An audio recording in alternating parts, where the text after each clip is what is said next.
नमस्कार मित्रांनो, रात्रीची नगरी या सत्यकथेच्या चॅनलमध्ये मी राजेश पाटील आपल्या सर्वांचं मनापासून स्वागत करतो.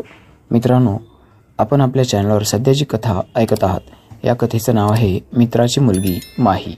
या कथेचे आपण या अगोदर 4 भाग ऐकलेले आहेत. आज मी तुमच्यासमोर सदरील कथेचा 5वा भाग सादर करत आहे. तत्पूर्वी मी आपणास अशी विनंती करतो की या अगोदरचे भाग आपण आपल्या चॅनलच्या पेजवरती जाऊन ऐकायचे आहेत. तर मित्रांनो, आता तुमचा जास्त वेळ न घालवता आजच्या कथेला थेट सुरू करत आहे. या अगोदर काय घडलं काय नाही मी अजिबात रिपीट करणार नाही. मित्रांनो, मग माहीमध्ये आणि माझ्यामध्ये दोघांमध्ये शर्यत तर लागली होती. इथंपर्यंत तुम्ही ऐकलंच होतं. शर्यत लागल्यानंतर माहीला वाटत होतं तिची आई मला काही कॉफी बनवून देणार नाही, कारण माहीच्या आईला कामाचा खूप कंटाळा आला होता आणि तिने तसं माहीजवळ बोललीसुद्धा होती. माही बोलता बोलता मला म्हणाली, आज सकाळीच आमच्या दोघींमध्ये बोलणं झालं आहे.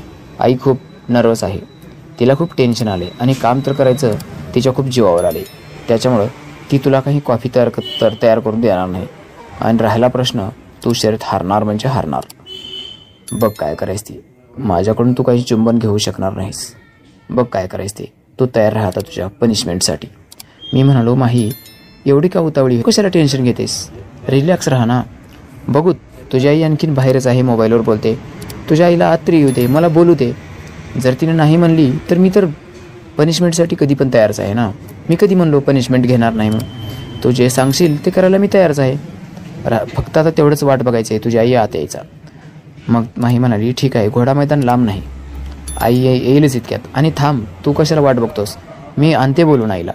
असं म्हणून माही बाहेर निघाली. माही बाहेर गेली आणि तिनं तिच्या आईला हाक मारली, आई आत ये ना, किती वेळ झाले बाहेरच बसून बोलतेस, ये ना आत. तशी ती लगेच तिला म्हणाली, अगं आतमध्ये नेटवर्क व्यवस्थितपणे येत नाही, आज नेटवर्क इश्यू आहे, काहीतरी प्रॉब्लेम येत आहे, त्याच्यामुळे बोलणं व्यवस्थित होत नाही, म्हणून मी मुद्दाम इथं कंपाऊंड वॉलजवळ थांबून बोलत आहे. आणि बस ना, राजेश तर आहेच ना, तू का कशाला घाबरतेस की काय? कशाची भीती वाटते तुला दिवसा ढवळ्या? काय टेन्शन घेतेस? बस त्याच्यासोबत गप्पा मारत थोडा वेळ. मी आणखीन 5-10 मिनटं बोलणार आहे, माझा थोडा महत्त्वाचा इश्यू चालू आहे. मग माही तोंड वाकडं करून आत आली. आत आल्याबरोबर ती जरा फनकतच आत आली होती. माझ्याजवळ असलेल्या त्या सोफ्यावर बाजूला जी माझ्या जागा जी शिल्लक होती तिथं धम करून ती बसली. जवळजवळ मी उडालोच. मला ती हळूच म्हणाली, राजेश साहेब, आता तर तुम्ही नक्की शर्यत हारणार, कारण आईचा अजिबात मूड नाही आहे. ती मलासुद्धा व्यवस्थित बोलत नाही. आणि मग तुझं तर काय, तू कॉपी करून मागितलास की डायरेक्ट तुला हाकालूनच देईल. हा घे मोबाईल आणि निघ घरला भाड्या, हे तर ती नक्कीच म्हणेल असं मला वाटते. असं म्हणून ती जोरजोरक्यात हसू लागली आणि म्हणाली, राजेश, शर्यत तर हारलासच, तयार राहा पनिशमेंटसाठी. आता फक्त कन्फर्मेशन बाकी आहे. तसं मी म्हणालो, अगं तू नकोच टेन्शन घेऊ, मी आहे ना तयार. मग तुला काय करायचं आहे? येऊ दे, तुझ्या आईला तर आत येऊ दे, बघू तर एकदा. घोडा मैदान दूर नाही असं तू म्हणतेस ना, मी पण तयारच आहे, तू पण तयार आहेस आणि मी पण. आणि एवढं काही विचार करण्यासारखी काहीच गोष्ट नाही. बघू दे तर, काहीतरी ते दोघांचे गप्पाटप्पा चालू असतील, काहीतरी टेन्शन असेल, रिलॅक्स होतील, बोलणं होऊ दे, आत येऊ दे. तुझी आई माझ्या हातात मोबाईल देण्याच्या अगोदर मी तिला कॉपी करून मागेन. आणि तिने जर कॉपी करून देत नाही म्हणली तर मग मात्र तू जे म्हणशील ते. आणि तुझ्या आईनं जर कॉपी करून द्यायला तयारी दर्शवली तर मग मात्र माझं तोंड आणि तुझं. असं म्हणून मी हसू लागलो. तिनं परत तोंड वाकडं केलं आणि माझ्यावर जरा चिडली आणि मला म्हणाली, माझ्या आईच्या समोर मला किस करणार का तू? मी म्हणालो, हो, का नाही करणार? ती म्हणाली, वेडबीड तर नाही ना लागलं तुला? जरी समज मी शर्यत हारले तरी मी तुला आता लगेचच किस करू देणार नाही. ती माझ्या एकदम तोंडाच्या जवळून बोलत होती. मी चट करून तिला पकडलं आणि तिच्या तोंडात तोंड घालून चांगले 2 दीर्घ चुंबन घेतले आणि तिला म्हणालो, 8 बाकी राहिले. तशी ती जास्त चिडली आणि मला म्हणाली, काय राजेश, ही मात्र तू साफ चिटिंग करत आहेस. असं म्हणून ती तिचं तोंड पुसू लागली. आता मी इकडे तिकडे बघितलो. काकू त्यामध्ये यायचा काही अंदाज नव्हता, म्हणजे तिची आई. आणखीन पण तिचं बाहेर बोलणं ऐकू येतच होतं. मग मी हळकलो, दरवाजापर्यंत गेलो. एकदा खात्री करून घेतली की ती मोबाईलवर बोलत आहे. तिची आई मोबाईलवर बोलत आहे हे मला दिसलं आणि तिचं तोंड पण समोरच्या बाजूला होतं. मग मात्र मी आता संपूर्ण धीर एकवटला आणि जवळ आलो आणि डायरेक्ट मी तिच्या छातीजवळ पकडलो. पोटाच्या आणि छातीच्या मधातल्या भागाला पकडलो आणि तिला उठवलं आणि तिला घट्ट मिठीत घेतलं आणि तिच्या तोंडाला तोंड लावून बुरक्यात जबरदस्ती 1-2-3 किस परत केल्या. मित्रांनो, आता मात्र ती कसमस करू लागली, मला सोड म्हणू लागली. परंतु तिचं जे सोड म्हणणं होतं ते लटकच होतं, कारण ती मला फक्त मला सोड ना एवढंच म्हणत होती. प्रतिरोध करत नव्हती. कारण तिने जर प्रतिकार केला असता तर अगदी माझ्या तावडीतून ती सहजपणे सुटू शकली असती. परंतु ती झटापट करतच नव्हती. फक्त तोंडाने अगदी हळूहळू ती मला विरोध दर्शवत होती. पण विरोध दर्शवणं आणि करणं खूप फरक असतो मित्रांनो. कुठल्या पण पोरीला तिच्या इच्छेच्या विरुद्ध जर काही आपण करायला गेलो तर ती कधी स्वतःच्या शरीराला स्पर्शसुद्धा करू देत नाही. परंतु इथं मात्र गोष्ट वेगळी होती. आपण तिच्या मर्जीनं किंवा तिची जर इच्छा असेल तर मग मात्र फक्त ती तोंडानं वरूनच म्हणेल नको नको नको, परंतु सर्व काही करू देईल आपल्याला. इथं पण तसंच होत होतं. ती मला म्हणू लागली, राजेश आई येईल ना आत, थांब ना तू शर्यत जिंकल्यानंतर तुला काय करायचं ते कर ना. मी म्हणले का तुला करू देत नाही? अरे तुला जे करायचं ते कर, मी म्हणले का तुला नको म्हणून? आता मात्र ती माझी जास्त विनवणी करू लागली. आणि मी थोडा विचार केला आणि बघितलं. एकीकडून जर बघितलं तर ती गोष्ट खरोखर पण होती. जर तिची आई अचानक आत आली तर मात्र आमच्या दोघांचं पण काही खरं नव्हतं. आणि विशेष माहीचा विषय सोडा, माझ्यासोबत जर तिचं काही सूत जमणार असतं तर ते पण इथं विस्कळीत झालं असतं, तुटलं असतं सर्व काही. आणि तिच्या मनामध्ये माझ्याबद्दलच्या ज्या काही भावना होत्या त्या सर्व भावना एकदम विरघळून गेल्या असत्या. काहीतरी अघटित घडलं असतं असं मला वाटू लागलं. मग मी तिला सोडलो आणि थेट बाहेर गेलो. बाहेर गेल्यानंतर इकडं माहीला वाटू लागलं मी तिच्या आईला बाहेर जाऊन काहीतरी आमच्या दोघांमध्ये जे काही घडलं होतं बोलणं म्हणजे शर्यतीबद्दल ते मी तिच्या आईला कुठे सांगतो की असं बहुतेक तिला वाटत असावं. त्यामुळं माही लगेच माझ्या पाठोपाठ बाहेर आली. जसं मी बाहेर आलो तसं मी माहीच्या आईच्या पाठीमागे जाऊन उभा राहिलो. एकदम माहीच्या आईच्या एकदम पाठीमागं फेस टू फेस तिला एकदम चिटकून उभा राहिलो होतो. आता माझा जो बांबू होता तो तिच्या त्या घागरीला चिटकू लागला होता. मित्रांनो, हे पण करण्याच्या पाठीमागं माझा एक खास उद्देश होता. तिच्या मनामध्ये काय चालू आहे हे मला बघायचं होतं. आणि अचानकपणे तिनं तिचं तोंड वळवलं. ती माझ्याकडे जशी फिरली तसं तिच्या आणि माझी एकमेकाची टक्कर झाली. तिचं तोंड माझ्या तोंडाला आपटलं आणि तिनं तिचं कपाळ पकडलं, कारण तिच्या कपाळावर माझं डोक्याला आपटलं होतं. तिला बहुतेक लागलं असावं. मग ती आऊच असं करून ती परत एकदा मोबाईल हातातच घेऊन खाली बसली. आता दिनेशचा कॉल कट झाला होता आणि ती मोबाईल मला देण्यासाठी वापस फिरली असावी आणि मी तिच्या अचानकपणे मागे येऊन थांबलोय हे तिला माहीतच नव्हतं. जसं आमच्या दोघांची टक्कर झाली तसं ती मला म्हणाली, राजेश एवढं चिटकून थांबतोस का आणि कधी येऊन थांबलास तू? मी काही बोलण्याच्या अगोदरच माहितीला म्हणाली, अगाई तो आत्ताच तर आलाय, तो तुझ्याकडे येत होता आणि तू परत पाठीमागे फिरलीस. तुमच्या दोघांचं एवढ्या अचानकपणे फिरणं झालं की त्याला पण काही बोलता आणि तुझं पण तोल सावरता तुला आला नाही.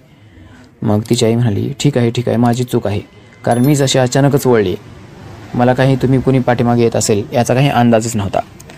नाही वहिनी जाऊ द्या, काही नाही, चुकून झालं माझ्याकडून, माफी असावी, सॉरी वहिनी, खूप लागलं का असं म्हणून आता मला आणखीन एक संधी मिळाली होती तिच्या शरीराला हात लावायची. मग मी तिच्या डोक्याला माझ्या हातानं हात फिरवू लागलो.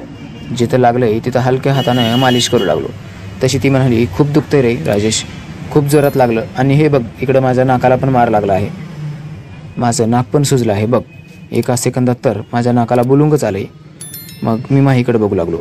आता माहीच्या मनामध्ये काय विचार चालू होते मला माहीत नाही, परंतु आता माहीला वाटत असावं हे लागलं आहे म्हणून शर्यत पुढे ढकलते की काय. मग लगेचच तेवढ्यामध्ये माही गप्प बसणाऱ्यापैकी नव्हती. माही लगेच माझ्याजवळ आली आणि मला म्हणाली, आईच्या डोक्याला जे काही लागलं आहे त्याचा तू फायदा करून घेऊ शकणार नाहीस, कारण आईच्या मनामध्ये जो राग आलेला आहे तिचा स्वभाव आता चिडचिडा झाला आहे, कारण तिच्या डोक्याला पण लागलं आहे आणि तिच्या नाकाला पण. आणि अशा अवस्थेमध्ये माणूस स्वतःचं संतुलन थोडंसं हारून बसतो आणि आता अगदी असंच काहीतरी होईल असं माहीला वाटत होतं. मग माही लगेचच इकडं तिकडे बघितलं आणि लगेच त्या आईला म्हणाली, आई अगं तुला एक बोलायचं होतं ग. तशी माहीची आई म्हणाली, बोल ना, काय बोलायचं होतं? मग माही तिला म्हणाली, राजेश तुझ्यासोबत शर्यत लावणार होता. मग आता ती शर्यतीचा विषय तिच्या आईनं ऐकला आणि ती लगेच म्हणाली, कशाची शर्यत? मग माही लगेच म्हणाली, अगं आई सकाळीच तू मला म्हणलीस ना तुला कामाचा खूप कंटाळा आला आहे. मग लगेच तिची आई म्हणाली, हो ना गं, मी तुला सकाळी सांगितले ना, मला पाण्याचा तांब्यासुद्धा उचलू वाटत नाही, मला कामाचा खूप कंटाळा आला आहे. आता मी मस्त झोपणार आहे बघ, आणि आता तर नाकाला पण लागलं आणि डोक्याला पण लागले, आता तर मला टेन्शन आणखीन वाढलं आहे. आता एकदम मी रिलॅक्स झोप घेणार आहे, मला नको उठवूस बघ, मला 2 तास 3 तास तरी झोपू दे. मग माही लगेच मला म्हणाली, राजेश बघायचे, आई तर काही काम करायला तयारच नाही. तशी लगेच ती म्हणाली, काय काम करायचं होतं सांग ना मला. ती माझ्याकडे थोडं आशाभूत नजरेनं माझ्याकडे बघू लागली, म्हणजे माझं तिच्याकडे काहीतरी काम आहे हे तिला समजलं. मग मी तिला म्हणालो, शर्यतीचा काही विषयच नाही, फक्त एवढाच विषय आहे की मला चहा प्यायचा होता. मग लगेच वहिनी म्हणाली, अरे राजेश, आत्ताच तर चहा पिलात ना आपण. मग मी म्हणालो, नाही वहिनी, मला तुमच्या हातची कॉफी प्यायची आहे. चहा पिऊन माझं मन भरलं नाही. परंतु जाऊ द्या, आता तुमचा मूड नाही आणि तुमची इच्छा पण नाही. जाऊ द्या, आपण बघूत नंतर कधीतरी. कारण तुमचा मूड नाही म्हणल्यानंतर तुम्ही कधी कुठली गोष्ट करतच नाही. आता काय बोलावं तिला काही समजत नव्हतं. मग ती लगेच तिने माझ्याकडे एकदा बघितलं, माहीकडे बघितलं. आता माहीच्या डोळ्यामध्ये एक वेगळीच चमक आली होती. राजेश शर्यत हारणार हे तिला खात्री झाली होती ह्या गोष्टीची. जसं ती माझ्याकडे चेंदोल्या दाखवायच्या नजरेने बघू लागली तशी एका क्षणामध्ये तिच्या आईनं सांगितलं, माही, मला पण कॉफी प्यायची खूप इच्छा झाली आणि थांब, मी सर्वांसाठी बनवून घेऊन येते. आता राजेशनं कॉफी बनवायला सांगितली म्हणजे ऐकावं तर लागेलच ना मला. आता मात्र माहीच्या पायाखालची जमीन सरकली होती. आता ती आईला सांगू पण शकत नव्हती की शर्यत काय आहे, कशी शर्यत लागली आहे. काय करावं तिला काही समजत नव्हतं. तरीसुद्धा ती गयावया करत म्हणाली, आई, तुझी तब्येत नाही ना बरोबर, राहू दे ना, तू झोप. मग मी माहीकडे बघू लागलो आणि माहीकडे बघत मी बोटाने इशारा केला, नाही नाही, शांत बस. तसं माहीच्या डोळ्यातून आता अश्रू यायचंच बाकी राहिलं होतं.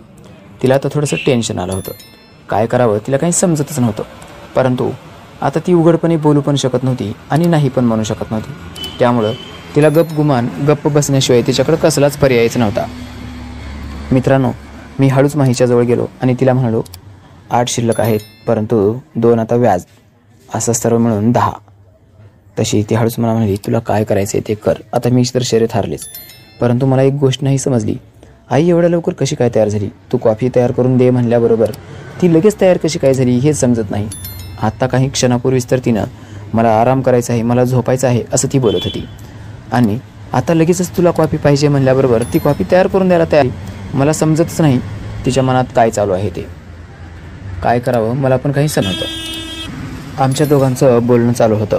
तेवढ्यामध्ये माहीची आई तिथं जवळ आली आणि माहीला म्हणाली, काय गं, काय बोलतेस? आणि मी काम करू नये असं तुला कशानं वाटतंय? मी काम करणार नाही असं तुला म्हणले, परंतु चहा किंवा कॉफी करायचा काही विषयच नाही ना. मग आता आमच्या दोघांचं बोलणं बहुतेक तिच्या आईनं काय काय ऐकली होती हे मला समजले नाही. माही आईच्या बोलण्याकडे लक्ष देऊन ऐकत होती. तिला काय बोलावं आणि काय करावं काही सुचत नव्हतं.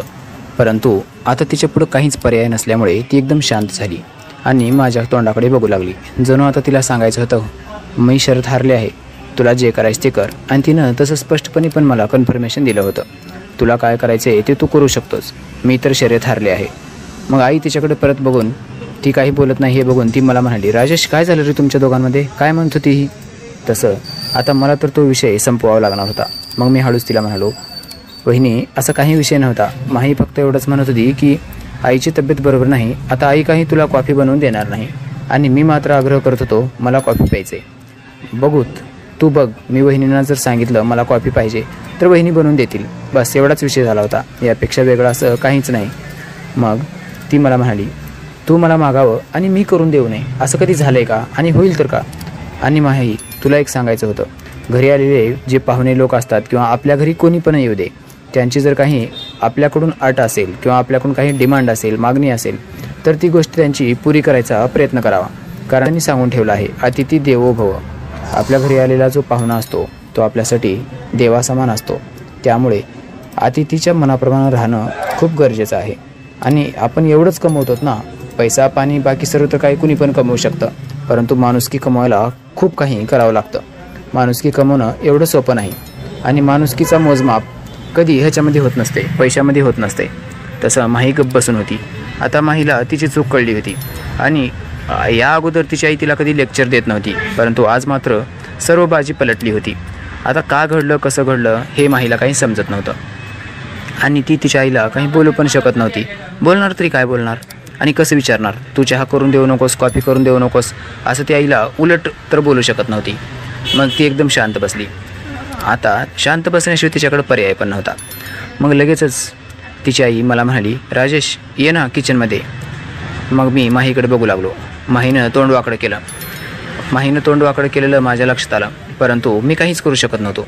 मग मी तिच्या आईसोबत किचनकडे निघालो. थोडंसं माहीपासून पुढे गेल्यानंतर माहीच्या आईनं माझा हात पकडला आणि मला म्हणाली, तुला कॉफी कशी बनवतात ते मी शिकवते, ये तू आत. मी ठीक आहे असं म्हणून तिच्या मागोमाग जाऊ लागलो. जसं मी जाऊन तिथं आत पोहोचलो किचनमध्ये, तसं माहीच्या आईनं तिथं ठेवलेला साखरेचा डब्बा उघडला आणि काय आश्चर्य, त्या साखरेच्या डब्यामध्ये साखर संपलेली होती.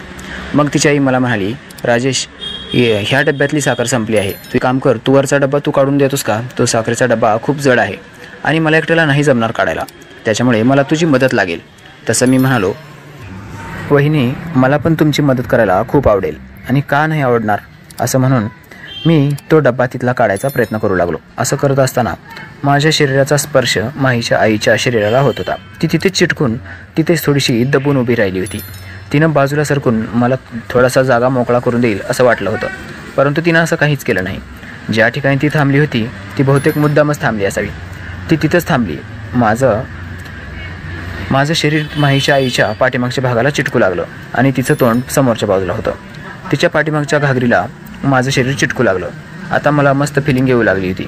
काय होतंय मला काही समजत नव्हतं, परंतु मित्रांनो, फक्त आता तिला साखरेचा डबा काढून द्यायचं एवढंच माझा उद्देश होता. बाकी आमच्या दोघांच्या शरीराची एकमेकाला जी चिटकाचिटकी होत होती किंवा घासाघाशी होत होती ती आपोआपच होत होती. मग मी हळुवारपणे माझी नजर एकदा बाहेर हॉलमध्ये बसलेल्या माहीकडे टाकली, परंतु माहीची नजर एकदम जमिनीकडे होते. बहुतेक तिला टेन्शन आलं असावं आणि टेन्शन येणार नाही तर कसं येणार नाही.